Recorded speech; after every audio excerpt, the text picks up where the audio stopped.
आज तुम्हाला झटपट साधा सिंपल असं कोळंबी पुलाव करून दाखवणार आहे। अगदी झटपट होते, बिर्याणीपेक्षाही भारी लागते। तुम्ही जर एकदा अशा पद्धतीने कोळंबी पुलाव बनवलं तर तुम्ही नेहमीच अशाच पद्धतीने बनवतील आणि हा कोळंबी पुलाव अगदी सुटसुटीत बनून तयार होते। इथे तुम्ही बघू शकतात आणि हे पुलाव बनवण्यासाठी जे साहित्य लागतात ते आपल्या घरी नेहमीच उपलब्ध असतात।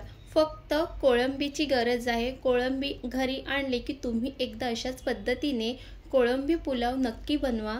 नेहमीच तुम्ही अशाच पद्धतीने बनवून खाल, एवढी ह्याची चव भारी लागते। तर चला मग रेसिपीला सुरुवात करूया। पण त्याआधी रेसिपी विथ पायल या चॅनलला सबस्क्राईब केलं नसेल तर सबस्क्राईब करून घ्या आणि चला मग आज परत एकदा कोळंबीची एक नवीन रेसिपीला सुरुवात करूया।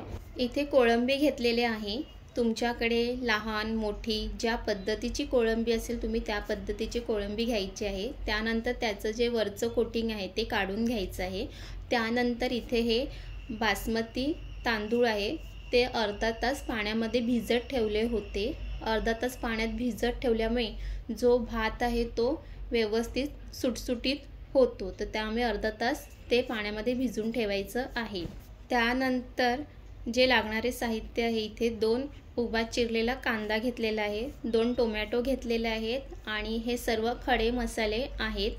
त्यानंतर इथे अर्धा लिंबू घेतलेला आहे, मिरची आणि हे आलं लसूण मिरची याचं हे वाटण आहे आणि त्यासोबतच हे भरपूर अशी हिरवी कोथिंबीर घ्यायची आहे। आणि इथे हे असं कोळंबी सोलून साफ करून घेतलेली आहे। तर चला मग आता सुरुवात करूया। इथे कोळंबी करण्यासाठी कुकरचा वापर करणार आहे। कुकरचा वापर केल्यामुळे ते कसं झटपट होणार आहे। त्यानंतर कुकरमध्ये तेल घालायचं आहे, तेल व्यवस्थित गरम करून घ्यायचं आहे। त्यानंतर त्यामध्ये सर्व खडे मसाले त्यामध्ये टाकून घ्यायचे आहे आणि ते सुद्धा व्यवस्थित एकदा परतून घ्यायचं आहे।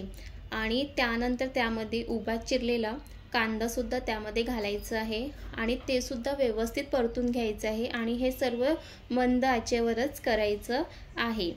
आणि जर तुम्हाला कुकरचा वापर करायचा नसेल आणि जर पातेल्यात करायचं असेल तर तुम्ही पातेल्यात सुद्धा हे पुलाव बनवू शकतात।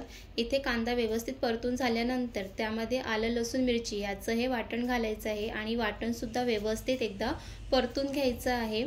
ह्यामध्ये तुम्ही बारीक चिरून सुद्धा कांदा घालू शकतात आणि त्यानंतर ह्यामध्ये हिरवी मिरची घालायची आहे आणि टोमॅटो सुद्धा घालायचं आहे। टोमॅटो थोडं जास्तच घालायचं आहे ह्या पुलावामध्ये, त्यामुळे आपल्या पुलावाला खूप छान चव येते आणि ते सुद्धा व्यवस्थित परतून घ्यायचं आहे।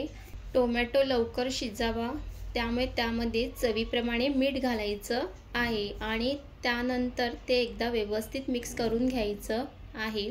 इथे कांदा टोमॅटो वाटण हे छान परतून झालेलं आहे। त्यानंतर त्यामध्ये हळद, घरगुती मसाला, काश्मीरी मसाला हे सर्व त्यामध्ये टाकून घ्यायचं आहे। त्यानंतर इथे हे गरम मसाला टाकायचा आहे, पुलाव गरम मसाला, किंवा ते नसेल तर तुम्ही चिकन मसाला सुद्धा त्यामध्ये घालू शकतात। त्याने सुद्धा हे पुलाव छान बनवून तयार होते आणि हे सर्व मसाले व्यवस्थित तेलामध्ये परतून घ्यायचं आहे आणि तेलामध्ये व्यवस्थित तेल हा सुटला पाहिजे तर अशा पद्धतीने हा मसाला परतून घ्यायचा आहे। आणि आपल्या चॅनलवर कोळंबी बिर्याणीची सुद्धा रेसिपी आहे, तर तुम्ही तिथे जाऊन ते सुद्धा बघू शकतात। त्यानंतर त्यामध्ये सोलून घेतलेली कोळंबी त्यामध्ये घालायचं आहे आणि ते सुद्धा व्यवस्थित एकदा मिक्स करून घ्यायचं आहे। आणि व्यवस्थित मिक्स करून झाल्यानंतर झाकण झाकून एक 5-7 मिनिटासाठी एक छान वाफ काढून घ्यायची आहे आणि इथे तुम्ही बघू शकतात की खूप छान अशी वाफ आलेली आहे। आणि जेव्हा तुम्ही कोळंबी पुलाव करतात तेव्हा हे कोळंबी टाकल्यानंतर लगेच त्यामध्ये भात घालायचा नाही आहे, ते एक 5-7 मिनिटासाठी अशी एक छान वाफ काढून घ्यायची आहे, जेणेकरून ते सर्व मसाले हे कोळंबीच्या आतपर्यंत मुरते। त्यानंतर सर्व व्यवस्थित मिक्स करून झाल्यानंतर त्यामध्ये हे बासमती तांदूळ घालायचं आहे। जर तुमच्याकडे बासमती तांदूळ नसेल तर तुम्ही तुमच्या रोजच्या जेवणामध्ये जे तांदूळ वापरतात त्याच्यापासून सुद्धा हा पुलाव बनवू शकतात। फक्त पुलाव बनवण्याच्या आधी ते तांदूळ एक अर्धा तासासाठी पाण्यात भिजून ठेवा, जेणेकरून ते पुलाव सुटसुटीत होईल। त्यानंतर त्यामध्ये तांदूळ घातल्यानंतर ते सुद्धा व्यवस्थित मसाल्यामध्ये मिक्स करून घ्यायचं आहे आणि एका बाजूला गरम पाणी करायला सुद्धा ठेवायचं आहे। ह्या पुलावामध्ये तुम्हाला गरम पाणीच घालायचं आहे, थंड पाणी घालू नका।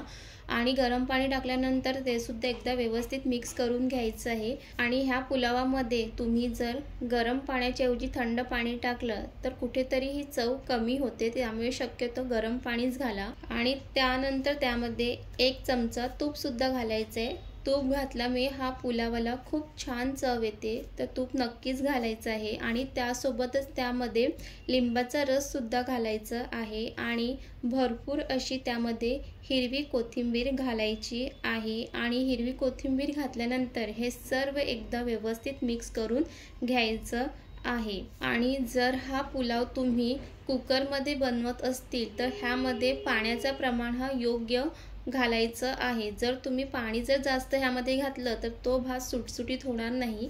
इथे त्यानंतर झाकण लावून घ्यायचं आहे आणि त्याचे 3 शिट्ट्या ह्या काढून घ्यायच्या आहेत। आणि इथे हे 3 शिट्ट्या झालेल्या आहेत। आणि इथे बघूया की आपला भात हा कसा झालेला आहे। तर इथे तुम्ही बघू शकतात की हा कोळंबी पुलाव हा इथे बनून तयार झालेला आहे। आणि इथे बघा किती हे सुटसुटीत बनून तयार झालेला आहे।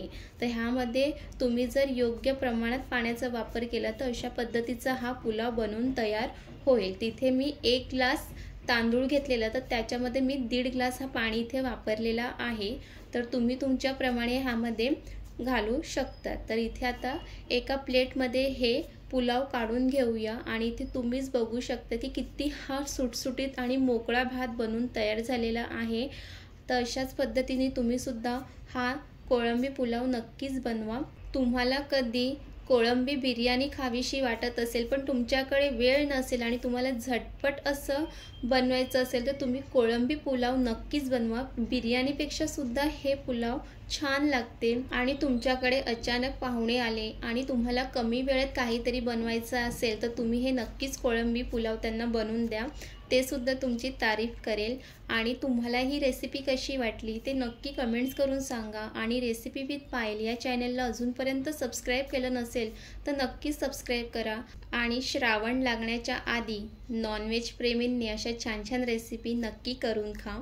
आणि आपल्या रेसिपी विथ पायल या चॅनलला सबस्क्राईबसुद्धा करा। आणि भेटूया नेक्स्ट व्हिडिओमध्ये अशाच छान रेसिपीसोबत।